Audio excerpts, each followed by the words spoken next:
শিয়ালের মা রান্নাঘরে। ছেলেটা কখন বেরিয়েছে, এখনো বাড়ি আসার কোনো নামগন্ধ নেই। ভাত হয়ে গেল, সারাদিন কিছু খায়নি। এই ছেলেটা যে কোথায় কোথায় ঘুরে বেড়ায় কে জানে। বাড়ি এসে ভাত খেলে আমি শান্তি পাই। সেদিন ঘন্টুর মা ঘন্টুর জন্য অনেক টেনশন করছিল।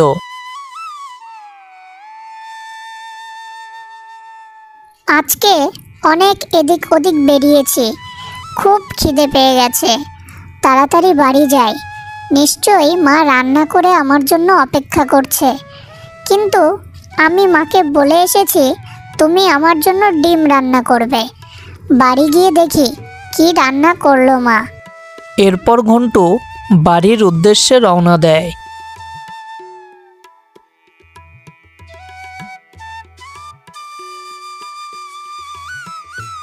মা, ও মা, তুমি কি রান্না করেছো? তুই কোথায় গেছিলি বাবা? আমি কখন থেকে তোর জন্য অপেক্ষা করে আছি, কখন তুই আসবি ভাত খাবি। আর আজ ঘরে ডাল ছিল, তাই ডাল রান্না করেছি। মা, তুমি এ কি রান্না করেছো? তুমি তো জানো আমি ডাল পছন্দ করি না। আর তোমাকে আমি ডিম রান্না করতে বলেছিলাম, তুমি ডিম কেন রান্না করনি? আমি ডিম ছাড়া ভাত খাবো না, আমার ডিম খুব প্রিয়। এরপর ঘন্টুর মা বলে, এরম করতে হয় না বাবা, যখন যা দিয়ে রান্না হবে তখন তাই দিয়েই ভাত খেতে হয়। না, আমি ভাত খাবো না ডাল দিয়ে, তুমি খাও, আমি চলে গেলাম। আমার কিছু ভালো লাগছে না। মাকে বললাম ডিম রান্না করতে, তবুও মা ডিম রান্না করলো না। আজ আমি ডিম খাবো, তারপর বাড়ি যাব। যাই, দেখি বনে কোথাও ডিম পাই কিনা।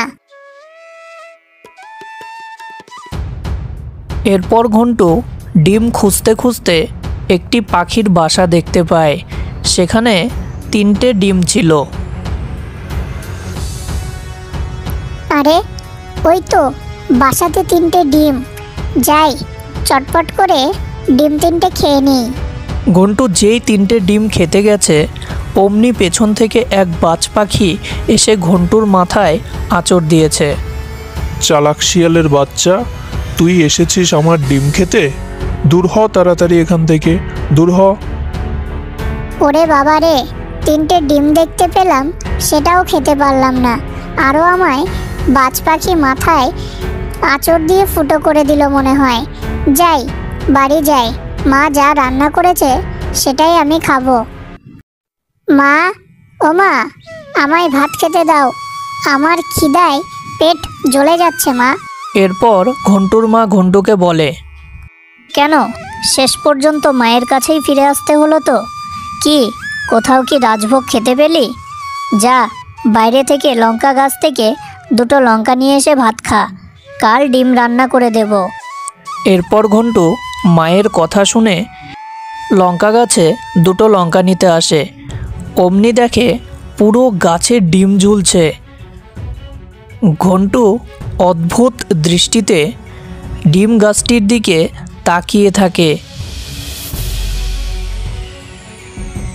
মা, ও মা, এদিকে এসো, দেখো আমাদের লঙ্কা গাছে ডিম ধরেছে।